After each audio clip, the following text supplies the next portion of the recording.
Hello world, this is Stavros at 15.6 bar and welcome back to my range. Now as you can see we're under construction, but there's still loads of space around that I'm going to be doing some training today. But before we do that, what I'd like to do today is have a close look at the gun I'm using, okay? Because I'll show you the gun as it is now, and then as I mentioned in the previous video, I am creating a second gun for the World Shoot in France on June 1st, just as a backup gun in case something fails on my main gun. And to do that, I'm getting a second Vepr 12 and setting it up exactly the same as the gun I've been using until now. Now that gun is already at my gunsmith and it's getting a lot of internal work done. And then I've got all the little bits and pieces that will make the final look, so things like your grips, your foregrips and stuff, which I will be installing live on, well, not live but on camera, and you guys can see how that is done. Okay, so that's going to be gunsmithing work that you can pretty much do at home. So let's have a look at the gun. Okay, so empty gun, we have a little flag.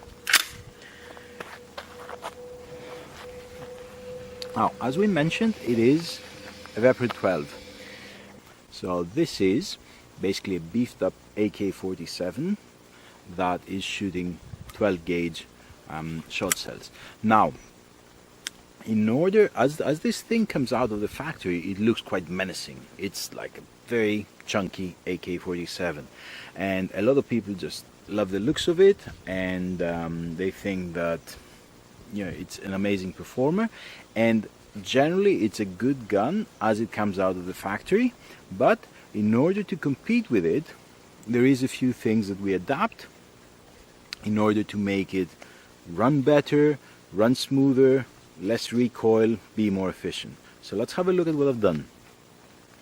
Okay, this time we're gonna start from the back of the gun. Now this is something I actually noticed when I got my second Vepr, which is just a factory standard Vepr with the skeleton stock. I actually like the skeleton stock because I'm used to it, so I haven't changed to an M4 type stock. I'm still going with the original skeleton stock, but it has actually been modified. What I've done is I've removed the little cheek piece that is normally on this gun because it's quite useless for me, and I noticed on my new Vepr, which is factory standard, that the skeleton stock actually has a flaw as it comes out of the factory. Well, flaw at least for like really proper competitive shooting. It is at an angle to your barrel, which means as you're shooting, your body doesn't really control the recoil because the stock is at an angle to the barrel, so the recoil will lift the barrel up. So what we've done on my main competition gun is, if you notice, the stock sits completely straight on the receiver and straight angle with the barrel. Okay, so that means that when I shoulder the gun, I am in line with the barrel, and that makes a big difference in controlling the gun. Now, moving forward, I've already mentioned my sniper grip. What the sniper grip does is it's got a beefed up floor plate which allows really good grip of the gun. Now this is adjustable, so I actually have quite small hands. You can adjust this floor plate up and down, and this makes a very big difference in controlling the gun with one hand, and that is very useful for when you're doing your magazine changes. Okay, so my gun can stay completely fixed because of the shape of this grip. Now, other things. The Vepr comes with like a standard AK-47 safety lever, which is kind of ambidextrous. There's a little tiny bit on the other side, but it is really tiny. Because I am right-handed, I don't care about the other side, but this side we adapted it and we've created a bigger attachment which has been welded on to the main safety. And also I've put a little padding because the way I disengage the safety, remember in IPSC shooting you need to start with the gun. If it's loaded, it needs to be unsafe. So this is the standard condition at which I start the gun, and then I need to take the safety off fast. And this is easily done by just a slight movement of my index finger without having to move anything. Now that's just because of the bigger selector, safety selector, and also I've added some padding to make it nicer for my finger. Now again, moving forward, you can see we have the slightly bigger and really much more convenient magazine release. Now the reason that this is there is when you have a magazine in, an empty magazine, okay, so this locks. I am here shooting, I want to do a magazine change, I just click and the magazine just free falls. All the magazines are geared so that they just free fall, and this is really a must for fast magazine changes. If you're actually having to grip the magazine and remove it from the magazine well, it's going to take forever. So really nifty trick. This is actually Saiga part. Okay, it is a custom part, but it is designed for Saiga 12 shotguns, which actually makes it a bit of a pain in the ass fitting here because it's originally a bit longer than you need for a Vepr 12, which means I had to cut it down, and it was a very scary story.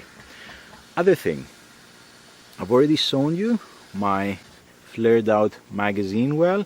This is key for fast magazine changes. This is metal. The main well of the Vepr is plastic. Okay, so you basically get it on. I've also filed and sanded it smooth so that the magazines can really just like click in quite fast and without having to look where the magazine is going. You can just basically bump it in and it will click on and you're going to be ready to go. Other really important part is, if you see, there's actually two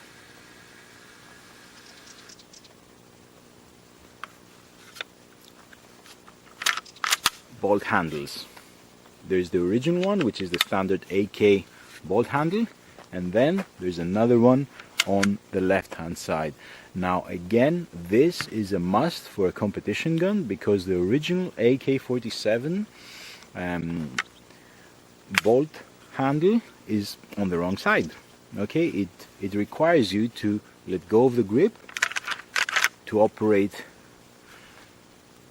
the lever and cock the gun, which you just don't want to do in a competition gun. In a competition gun, my preference is, if I need to operate the bolt carrier, I can stay on target and operate the charging handle.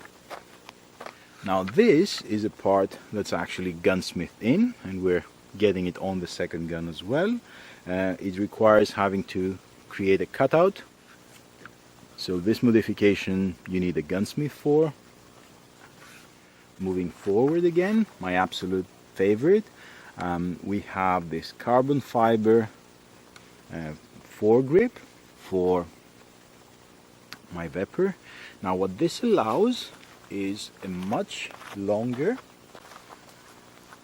length where you can position your hand. The reason we want that is when you're on target, what we have found is actually if your hand is really stretched out, it gives you a much more stable platform to shoot from, and also it points much better compared to a traditional setup where your hand is close to the magazine well. This does not allow for very good control of the gun when the gun is recoiling up. if you have your hand forward, it actually puts weight on the front of the, closer to the front of the barrel, which means you have less muzzle flip up. This also, what I've done, I've put markers for where I want my hand to go. So it actually has grip tape for where my thumb positioning should be on the gun. That means that my hand can be positioned at the same spot on the foregrip of the gun without having to look or search for it. So it is very easy after a magazine change for my hand to go to the same spot, which means my whole body setup on the gun is exactly the same, which means I can shoot better. This Vepr 12, it was actually modified to some degree, and it had, for some weird reason, it had Remington choke tubes on. Now, it had a Vario choke tube, which I tried the patterning on paper, and from what I found, it didn't really do anything to the patterning. So it was it looked like a big flash suppressor, but it just wasn't really doing anything. So I changed it, and I went for an SCI 3 Plus, which is, it was the latest version when I bought it, compensator, and this is quite a smart compensator from the Russians. What it does is, as your shot comes out of the barrel, it directs quite a lot of the gases upwards, and also, if you see, there's holes here, to the right. This is because the most common situation is that on firing the gun will travel up and to the right. So your muzzle flip is up and to the right. And this compensator just fixes that problem, and it actually does a very good job. Now, overall, we're going to go over what tuning has been done internally on another video, and also we're going to go over installation of most of these parts that we've looked at when I get the second gun next week from the gunsmith, who will have finished all the internal work.